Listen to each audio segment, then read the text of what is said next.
Magsiawit kayo sa Panginoon ng bagong awit at ng kapurihan niya na mula sa wakas ng lupa. Kayong nagsisibaba sa dagat at ang buong nariyan, ang mga pulo at mga nananahan doon. Tayo po'y manalangin. Panginoon, lubos po kami nagpapasalamat sa mapagpalang araw na ito at sa darating pang mga araw. Sa kabilang naranasan naming pandemya sa buong bansa, nananalangin at nandito po kami sa aming tahanan, nagsasamba at nagtitipon upang makaisa sa gawain pananambahan. Pagkalooban po ninyo ang bawat isa sa amin ng kababaang loob, bukas na puso at isipan upang maunawaan namin ng lubos ang banal na salita. Gabayan ninyo po ang mga manggagawa ng aming pananambahan sa araw na ito. Ito po ang aming samot na langin sa pangalan ni Jesus. Amen.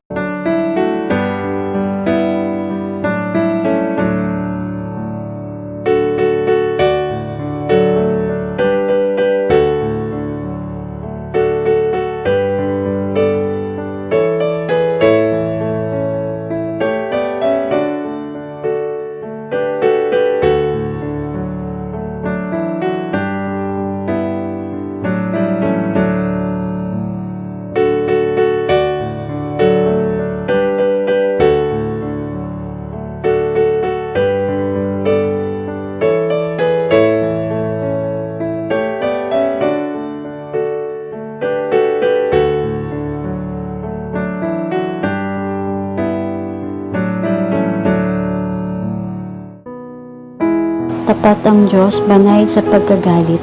Ipahayag natin ang ating kasalanan sa Diyos at ating kapwa at sa kapaligiran.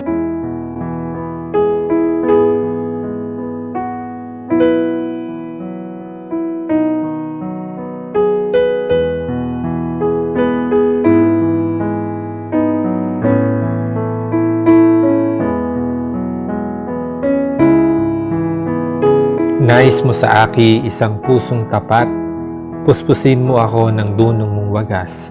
Ako'y linisin, sala ko'y hugasan, at ako'y puputi ng lubus-lubusan.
Tayo po ay sama-samang lumapit sa ating Panginoon. Muli aming Diyos, kami po ay nagpapasalamat sa panibagong umaga na binigay mo po sa amin. Salamat sa panibagong buhay, sa kalakasan, sa pagpapala, sa pag-iingat, at sa patuloy mong pagsama sa amin. Tunay nga o Diyos na kami ay patuloy na dumaraan o dumaranas sa dulot ng COVID-19, ng pandemic, Panginoon. Subalit amin po na kayo'y pinapasalamatan sapagkat kayo ang Diyos na makapangyarihan sa lahat. Kayo ang Diyos na marunong, kayo ang Diyos na hindi kami pababayaan kailanman.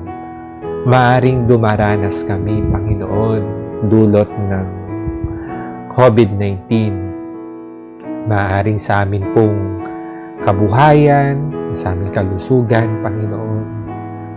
Subalit sa lahat ng ito, kami ay patuloy na umaasa at hinihiling na kayo ang siyang magbigay ng lakas upang kami ay maging matatag at mapagtagumpayan ang matinding krisis na ito na aming kinakaharap sa aming buhay. Marami kaming mga bagay na pwede pa rin ipagpasalamat dahil patuloy kaming nabubuhay at patuloy mong ipapahayag ang iyong pagpapala. Kaya sa umagang ito, Panginoon, ay amin din pong pinagpapasalamat sa iyo ang kabutihan mo sa aming mga kapatid na magdiriwang ng kanilang kaarawan kay Mizzy Acobera at kay Ruel Dagaerag. Amin, Panginoon, ipinapanalangin ang mga kapatid naming ito sa pagsapit ng kanilang kaarawan ay igawad mo ang iyong dakilang pagpapala, ibuhos mo ang iyong pagpapala kasama sa kanilang buong sambahayan. Amin din, Panginoon, patuloy na pinapanalangin sa iyo ang mga kapatid namin na patuloy na naghahanap buhay sa iba't ibang bansa. Yun nga po silang pakaingatan, samahan, Panginoon, sa kabila ng sila ay malayo sa kanilang mga mahal sa buhay, ang panalangin ang mag-uugnay sa bawat isa po sa kanila. Amin din pong patuloy na tinataas sa iyo, Panginoon, maging ang pagbibigay mo ng kagalingan sa aming mga kapatid na meron pong mga karamdaman, hindi man nakatala ang kanilang mga pangalan, Panginoon. Amin pong kinikilala na kayo ang Diyos na makapangyarihan sa lahat. Kayo ang Diyos na patuloy na magbibigay ng kagalingan sa anumang uri ng aming karamdaman. Kayo ang aming dakilang manggagamot. Kayo ang Diyos na may likha sa amin at kayo din po ang Diyos na may kakayanan at may kapangyarihan na magpagaling sa anumang uri ng aming karamdaman. Aming ding patuloy na itinataas sa iyo ang kalagayan ng sangkatauhan ng buong mundo. Amin pong tinataas ng merong kapakumbabaan ng iyong kahabagan, ang iyong patuloy na pagkilos sa aming kalagayan, Panginoon. Kami ay naninikluhod sa iyo, O Diyos. Tulungan mo po kami na amin pong malampasan at matapos na po ang pandemic COVID-19. At alam namin, Panginoon, sa amin po naranasang ito, meron po kayong itinuturo sa amin. At alam din namin, Panginoon, na sa mahirap na sitwasyon ng aming buhay, hindi mo kayo babayaan kailanman. Kaya amin pong dinadalangin ang iyong proteksyon, maging sa aming mga frontliners, mula po sa hanay ng aming mga doktor, ng mga nurses, ng mga health workers, maging sa aming mga police officers. Sa dalangin namin, Panginoon, ingatan mo po ang mga kapatid namin ito. Dalangin din namin, Panginoon, na bigyan mo sila ng dobleng proteksyon. At dalangin din namin, Panginoon, sa mga tao na directly affected or infected ng coronavirus disease. Alam namin, Panginoon, na merong gamot na nagmumula sa iyo. May kagalingan na nagmumula sa iyo, Panginoon. Kaya tinataas po namin ang mga tao sa buong mundo na infected ng coronavirus. At dalangin din namin, Panginoon, na kami ingatan mo po. Gawin niyo pong malusog ang aming pangangatawan, lalo na po ang mga elderly, ang mga matatanda, Panginoon, na prone sa ganitong sakit, O Diyos, ingatan mo po sila. At dalangin din namin, Panginoon, sa amin pong pangangailangan, sa bawat pamilya, Panginoon, kayo nawa ang siyang magkakaloob ng aming pangangailangan. Sa pagkakataong ito, Panginoon, kami ay nagpapasalamat sapagkat meron kaming Diyos na hindi kami pababayaan kailanman.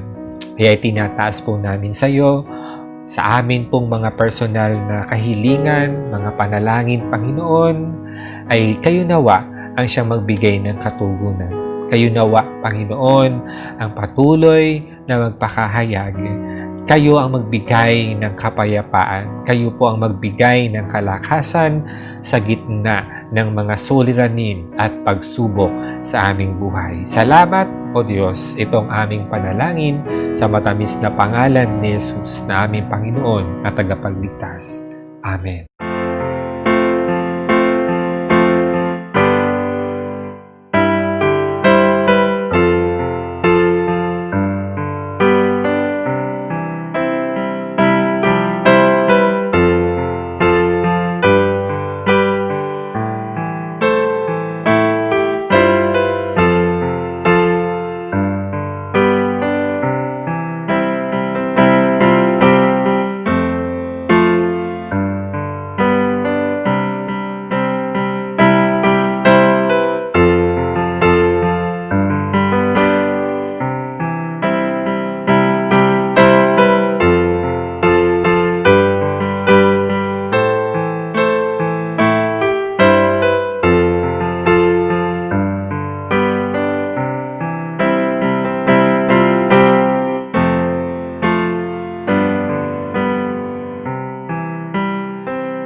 Ibubunyi kita, Diyos ko, o Hari, at aking pupurihin ang pangalan mo, magpakailanpaman.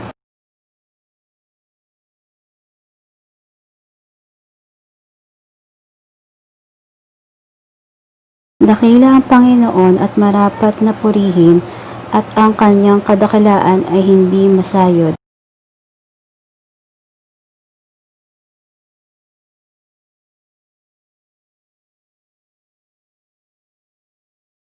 Sa maluwalhating kamahalan ng iyong karangalan at sa iyong mga kagilagilalas na mga gawa, magbubulay ako.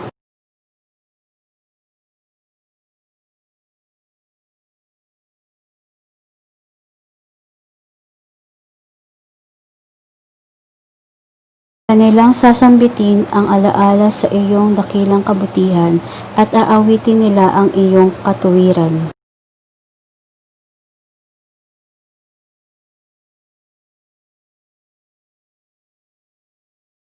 Ang Panginoon ay mabuti sa lahat, at ang kanyang mga malumanay na kaawaan ay nasa lahat niyang mga gawa.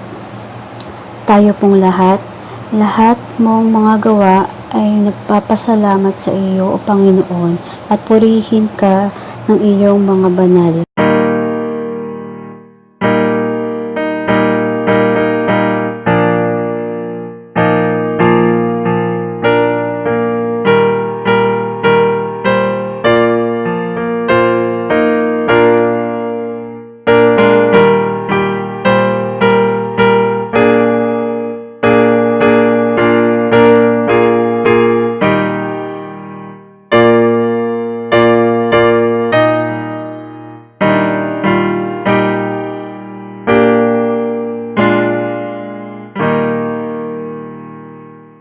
Para po sa ating pagbubulayan, atin pong buksan ng Biblia sa Aklat ni Mateo, Kabanata 11, talata 28 hanggang 30. Lumapit kayo sa akin, kayong lahat na nahihirapan at lubhang nabibigatan sa inyong pasanin, at kayo'y bibigyan ko ng kapahingahan. Pasanin ninyo ang aking pamatok at matuto kayo sa akin, sapagkat ako'y maamo at may mababang loob. Makakatagpo kayo sa akin ng kapahingahan, sapagkat madaling dalhin ang aking pamatok at magaang ang pasaning ibibigay ko sa inyo. Ang Diyos ang nagpala sa pagkabasa at pagkarinig ng mabuting balita.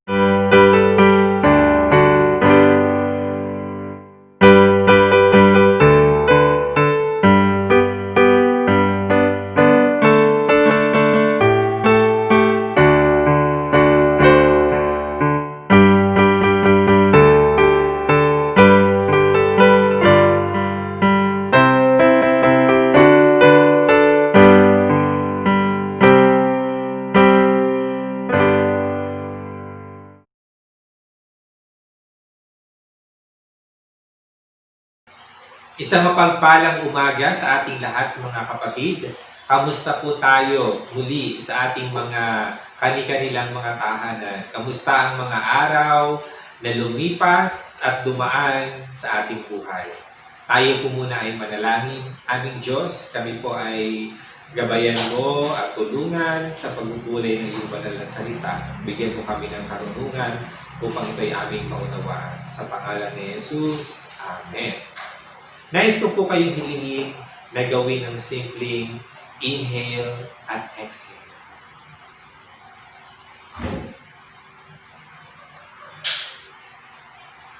Isa pa po. Inhale. Exhale. Ayan. Kamusta po sa pakiramdam? Di ba nakakaluwag kahit papaano ng pagod na ating nararamdaman, naranasan sa bawat araw? At lahat po tayo ay may kanya-kanyang hamon at paraan upang maibsan ang mga kapaguran na nararanasan. At meron ho bang tao na hindi ho napapagod o meron ho bang tao na hindi nakakaranas ng kabigatan sa kanyang buhay? Lahat po tayo ay nakakaranas ng kapaguran. Kung tayo po ay robot, maaaring hindi na po tayo nakakaranas ng pagod. At iba-iba po ang level na ating mga nararanasang kapaguran o kabigatan sa buhay. Maaaring sa iba ay level 1, sa iba level 2, sa iba level 3, iba-iba po. Sabi nga kaniya-kaniya ng pinagdaraanan sa buhay. Sa isang balita ay hinihikayat po ang tao o ang mga tao na panatilihing malusog ang ating katawan at isipan. Dapat tayo daw ay healthy physically and emotionally. Lalo na nga po sa panahon ngayon, no, mga kapatid, tayo po ay patuloy na dumaranas dulot ng COVID-19 at mahaba-haba na din for how many months? 3 months na po na mahigit na tayo ay dumadaan sa quarantine o dumaranas pa din mga ilan-ilan na mga kababayan o mga tao na infected ng coronavirus. Subalit sabi nga ho sa lahat ng ito ay patuloy tayong magtiwala at tumasa sa Panginoon. Sa mahabang panahon po ng ating buhay, hindi pa man dumarating ang COVID-19, ay humarap na po tayo. No? Sabi nga tayo po ay nabugbog at patuloy na humaharap ng mga samot-saring kapaguran sa ating buhay o mga hamon. Kaya maganda po na tayo po ay may mga tinatawag na outlet o yung mga paraan upang maibsan ang ating mga ginagawang o mga nararanasan na mga kapaguran o mga kabigatan. Mula po sa simpleng paraan na pwede po nating magawa, alam na po natin ito. Sabi nga ho, yung umpisahan natin sa paglalakad, yan, maganda po na tayo ay naglalakad-lakad, magmuni-muni. O malay nyo sa ating paglalakad ay makatisod tayo dyan, no, ng pera. Nangyayari po yun. At pwede din po tayo, sabi nga ho, na mag-exercise. Yan, baka nakakalimutan na po nating mag-exercise. Kahit lang po simpleng exercise sa araw-araw ay maganda po yun sa ating katawan, sa ating kabuuan ng ating kalusugan. Yung iba po ay nagkakaroon ng pwede din pong gardening, yung mga mahilig magtanim. Outlet din po ito para mabawasan ang ating stress. Yung iba naman ay kailangan din kumain ng tama. Baka hindi na tayo kumakain ng tama. Dahil nga siguro sa panahon ito ay marami tayong time para gumamit ng gadget. Baka yung iba po ay nalilipasan na ng gutom. Kaya ang resulta nito, alam na natin, nagkakasakit tayo physically at pwede din itong humantong sa ating, sabi nga, emosyon natin. Bumababa yung mood natin pag tayo hindi kumakain ng tama. Hindi rin kailangan din daw po na tayo ay natutulog ng tama. Ilang oras, alam na po natin yan. Kailangan maaga tayong matutulog, hindi umaga. Kaya may mga iba, umaga natutulog. At pwede rin tayong pumunta sa pumupunta sa mga malalayong lugar. Pero sa panahon ngayon, hindi naman tayo pwedeng pumunta sa malalayong lugar. Kapag lahat po ng kaparaanan ay ginawa natin at wala pa ding pagbabago, yan, lahat na ng paraan ay ating pong ginawa. Ay nako, siguro po ay bigla tayong mapapakanta ng I did my best, but my best wasn't good enough. Yung parang lahat na ginawa natin pero mukhang walang pagbabago. Kapag di gumana ang ating mga pamamaraan, susuko na ba tayo? Siyempre hindi. Baka meron tayong higit na dapat gawin. Excuse me. Baka meron tayong higit na dapat nating gawin na ating pong nakakaligtaan. Sa isang kwento ay meron pong isang lalaki na meron pong dalang isang sako. Isang sako ng patatas. Imagine po natin yon. Siya po ay naghihintay ng masasakyan niya at nakita po siya ng isang mama at siya po ay pinasakay sa kanyang sasakyan sa pick-up truck. Pick-up po kasi ito. So, pinasakay po siya sa likuran At pagkalipas po ng ilang minuto ay napansin po ng truck driver na tila ba pasan pa din niya, no? Pasan pa din ng lalaki ang sako ng patatas. Imagine niyo yun, nakasakay na siya pero hindi niya mabitawan yung kanyang isang sako ng patatas. Bakit kaya? Nang malaunan po ay sinigawan siya ng driver at sinabi sa kanya, bakit mo pa pasan-pasan ang sako ng patatas, gayong ikaw naman ay nakasakay o nasa sasakyan? Ang tugon po ng lalaki ay inaalala lang daw niya po. Inaalala lang niya yung bigat ng kanyang dalang isang sako ng patatas na makadagdag daw po doon sa bigat ng sasakyan. Yun po ang naging desisyon ng lalaki. Ano ang napansin natin, mga kapatid? Sa lalaking may dala ng sako ng patatas na hindi niya po ibinaba yung kanyang daladala upang kahit papaano ay siya naman ay nakapagpahinga. Bagaman nag-offer ang truck driver o pick-up driver na siya ay pasakayin, subalit mas pinili pa din niya ang pasanin ang sako ng patatas na nagdulot ng kabigatan sa kanya. Tayo po, mga kapatid, sa pagkakataong ito, ano po yung ating mga bagay, yung mga bagay sa ating buhay na nakapagbibigay ng kabigatan o ano ba yung mga habon sa buhay po natin? Maaring ito po ay pinansyal, maaring ito po ay kalusugan, relasyon sa pamilya, pag-aaral, hanap buhay, at madami pang iba. Tulad nga po ng nabanggit ko kanina sa kwento o sa nabanggit ko po na kapag lahat ng bagay ay nagawa natin upang mapagaan ang ating pakiramdam at wala pa din nangyari, baka meron tayong higit na nakaligtaan. At sa teksto po ngayong umaga sa Mateo 11:28 to 30 ay makita natin na sa panahon na tayo ay nasa kalituhan, kabigatan, o kawalang pag-asa, ano ba ang nais ng Diyos na ating gawin? Una po, nais niya na tayo ay lumapit. Sabi nga doon, lumapit kayo o lumapit tayo. Napakaganda po ng paanyaya ng Diyos sa atin. Sabi nga, lumapit kayo sa akin, kayong lahat na nahihirapan at nabibigatang lubha sa inyong pasanin at kayo'y bibigyan ko ng kapahingahan. Maliwanag po ang sabi ng Diyos na tayo po ay lumapit. Hindi po lumayo. Maraming tao po ang nakakaranas ng matinding hamon sa buhay. Sa halip po na lumapit sa Diyos ay napapalayo o lumalayo.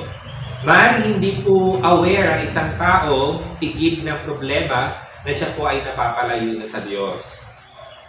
Saan tayo nalapit kapag bigat na po tayo? Kapag tayo po ay may problema, sino ang dapat na una nating lapitan? Siyempre ang Diyos. Kaya lang po, may pagkakataon na nagiging last resort na, no? Nagiging last resort na po ang Diyos. Kaya lang tayo lalapit kapag sa tingin natin, yung mga ginawa nating mga pamamaraan ay hindi po nag-click, kaya doon maiisip natin ang Panginoon. Hindi man lahat, pero may pagkakataon po na may mga tao na gano'n.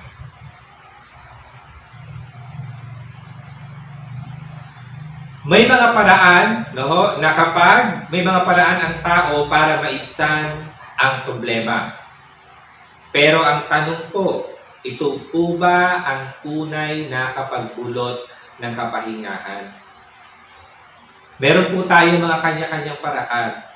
Pero minsan yung paraan po natin, baka hindi iyon ang paraan ng Panginoon. May iba siguro, sabi ay iinom ako, maglalasing ako para makalimutan ng problema, pero totoo nga ba na nakalimutan ng problema? O baka nadagdagan lamang subakit lang ang ulo, at isa pang iyong problema.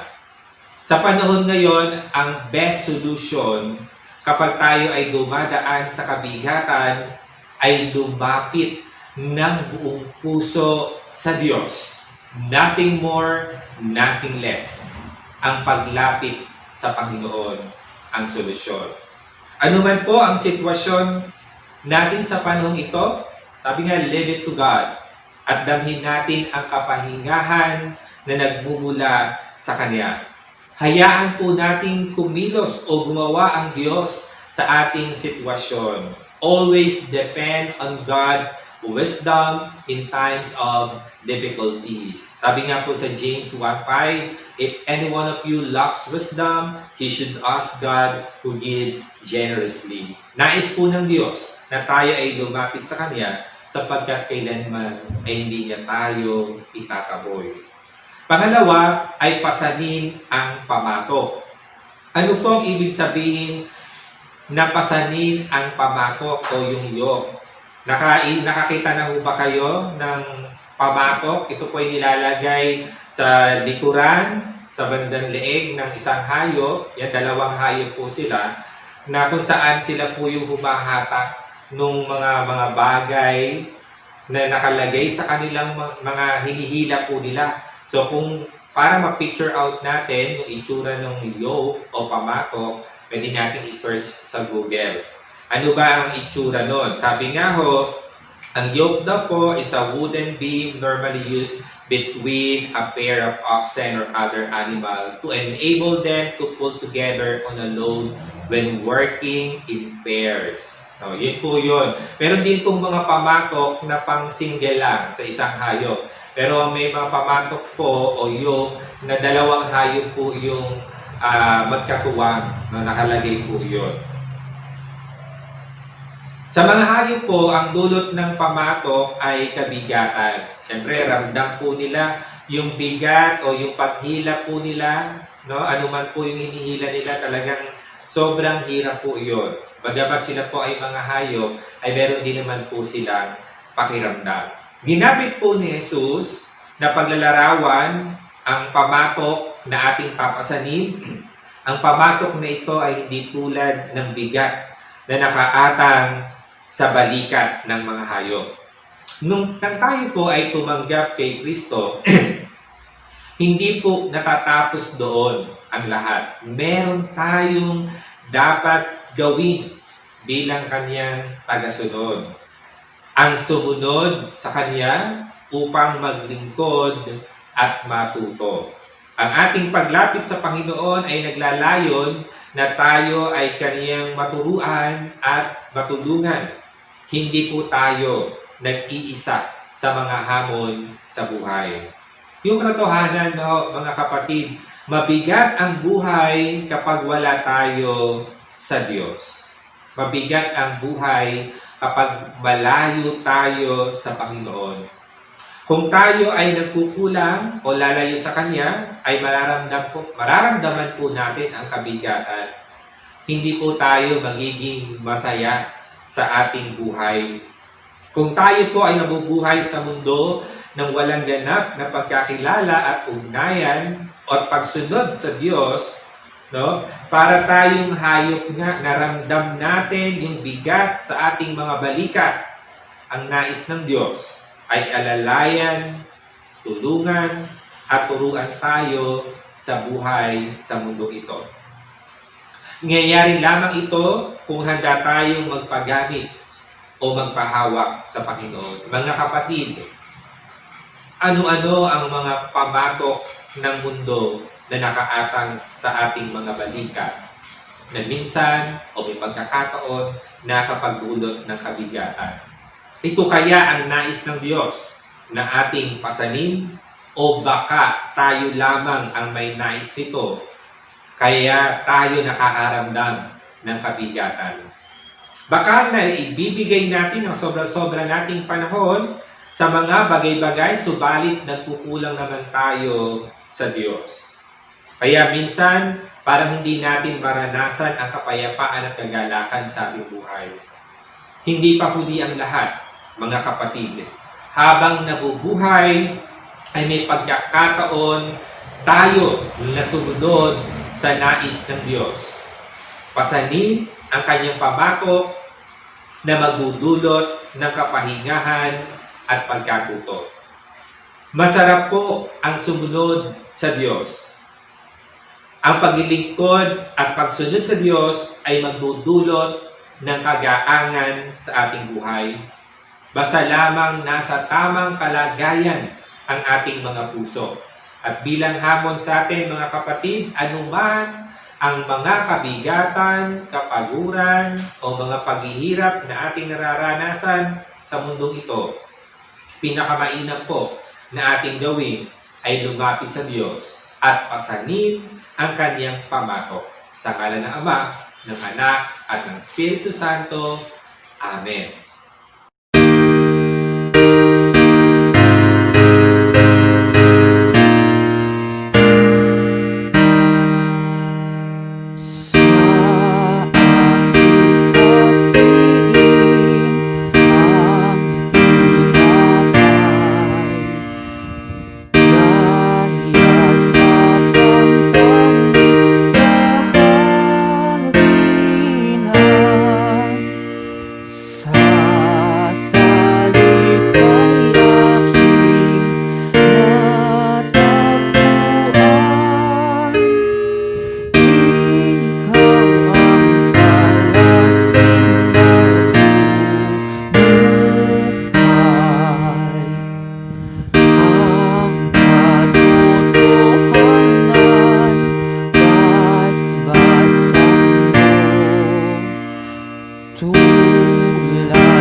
Pinakamamahal na mga kapatid, sa komunyon ng panghapunan ng Panginoon ay ating alalahanin na kanyang inibig tayo at binigay ang kanyang sarili dahil sa atin. Ating guritain ang buong iglesia na binili ng kanyang dugo at sa kanyang pangalan ay inanayahan dito ang pinanganganak na muli at lumalakad ng karapat-dapat sa harap ng Panginoon upang makisama sa komunyong ito ng katawan at dugo ni Kristo. Ito ang aral tinanggap ko sa Panginoon at ibinibigay ko naman sa inyo.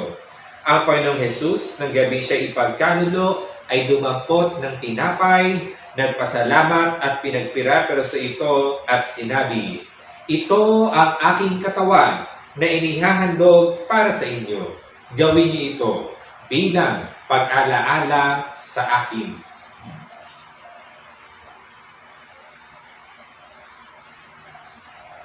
Gayon din naman, matapos maghapunan ay hinawakan niya ang saro at sinabi, "Ang sarong ito ang bagong tipan na pinagtitibay ng aking dugo. Tuwing inumin niyo ito, gawin niyo ito bilang pag-alaala sa akin."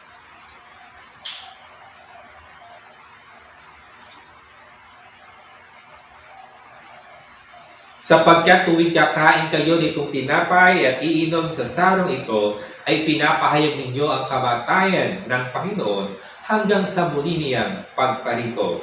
Ang sinumang kumakain ng tinapay at umiinom sa saro ng Panginoon nang hindi nararapat ay nagkakasala sa katawan at dugo ng Panginoon. Kaya mga kapatid, dapat siyasatin ng tao ang kanyang sarili bago kumain ng tinapay at uminom sa saro. Sapagkat ang sinumang kumakain at umiinom nang hindi pinapahalagahan ang katawan ng Panginoon ay kumakain at umiinom ng hatol sa kanyang sarili. Tayo po'y manalangin. Aming Diyos, maraming salamat po sa pagkakataon na kami ay muling makikibahagi at tutulog sa banal na hapunan. Pagpalain niyo nawa ang mga elementong ito upang maging kalakasan at pagpapala sa aming Panginoon. Patuloy, O Diyos, na kami ay pagingdapatin niyo po sa paikibahagi ng iyong katawan at dugo. Itong aming panalangin sa pangalan ni Jesus. Amen.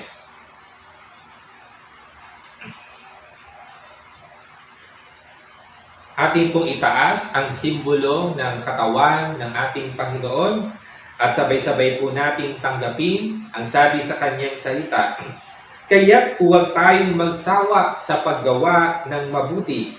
Pagdating ng takdang panahon, tayo mag-aani kung hindi tayo magsasawa. Samantalahin natin ang lahat ng pagkakataon sa paggawa ng mabuti sa ating kapwa, lalo na sa kapatid sa pananampalataya. Mga kapatid, ating tanggapin ang simbolo ng katawan ng ating Panginoon.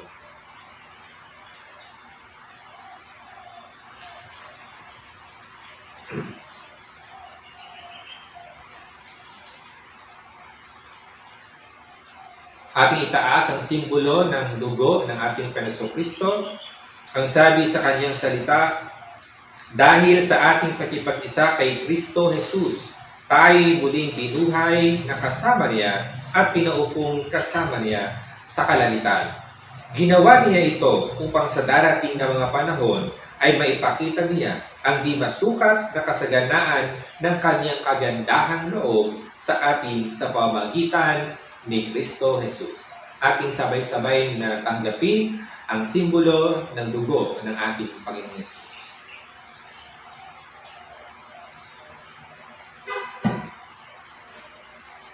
Tayo po ay magpasalamat sa Panginoon. Salamat aming Diyos sa pagkikibahagi namin at sa pagtanggap ng simbolo ng iyong katawan at dugo.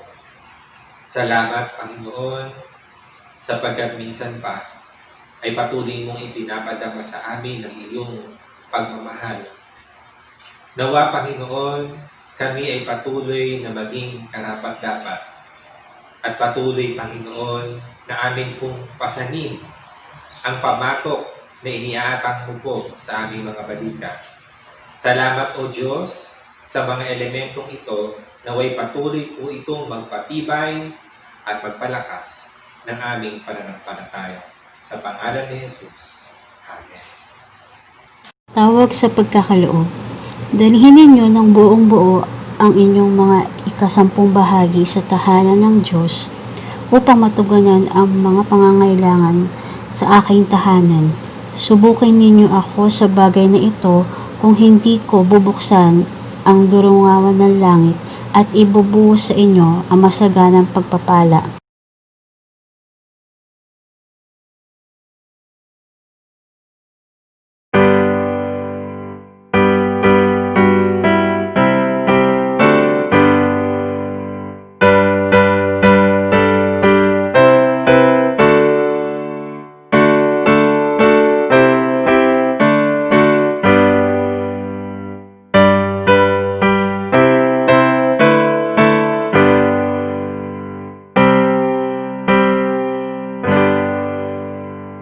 Tayo po'y manalangin. O Jesus na makapangyarihan sa lahat, maraming salamat po sa buhay na ipinagkaloob niyo sa amin.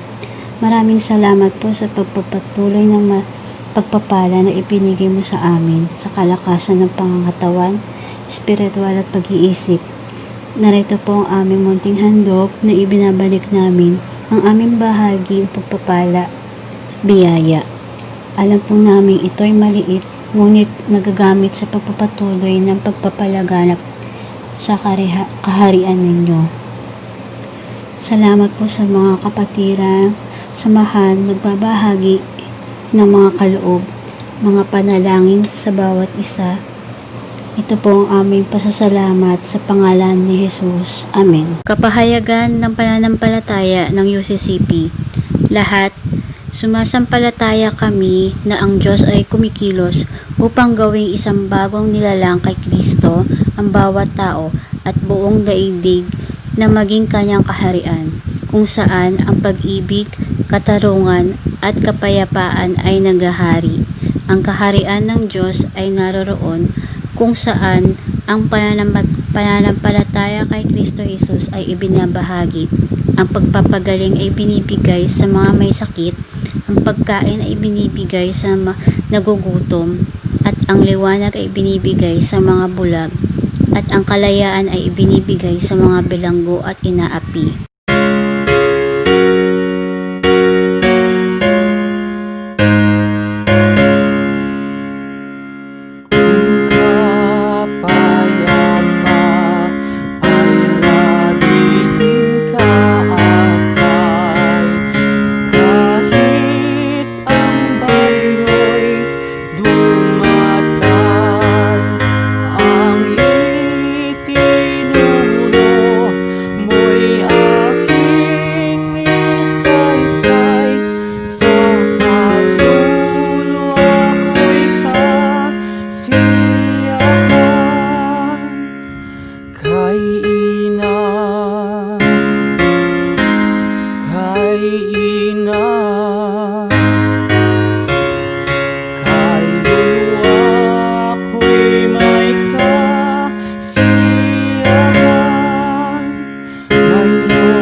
Panginoong Diyos, maraming salamat po sapagkat kayo ang siyang nagbibigay ng kapahingahan, ng kaaliwan sa aming pagod na espiritu.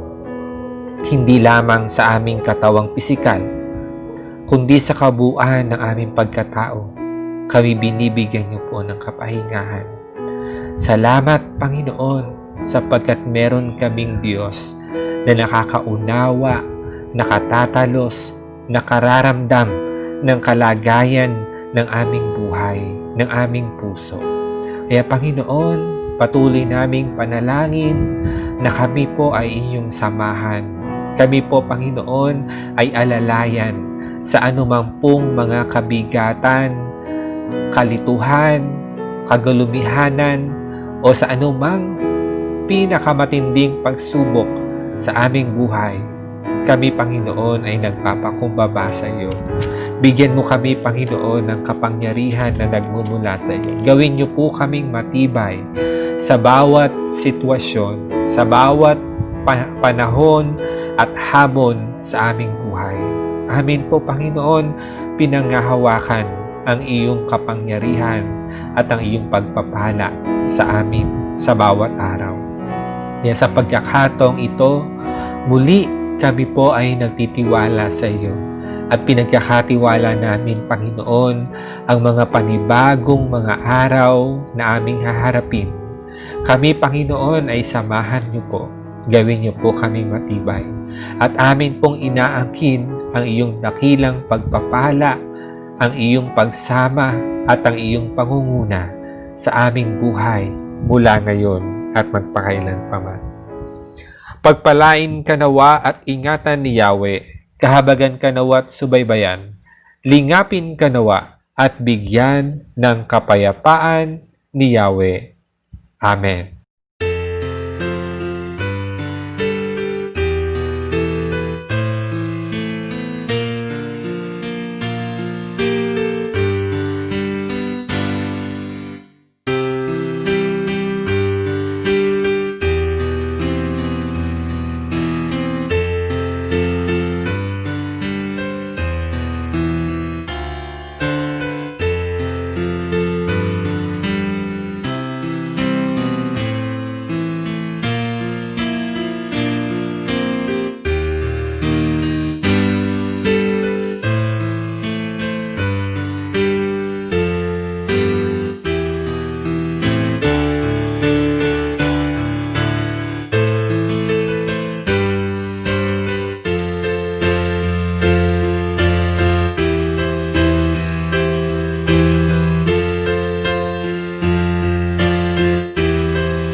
Muli, isang maganda at mapagpalang umaga sa ating lahat, mga kapatid. Sa Diyos ang papuri.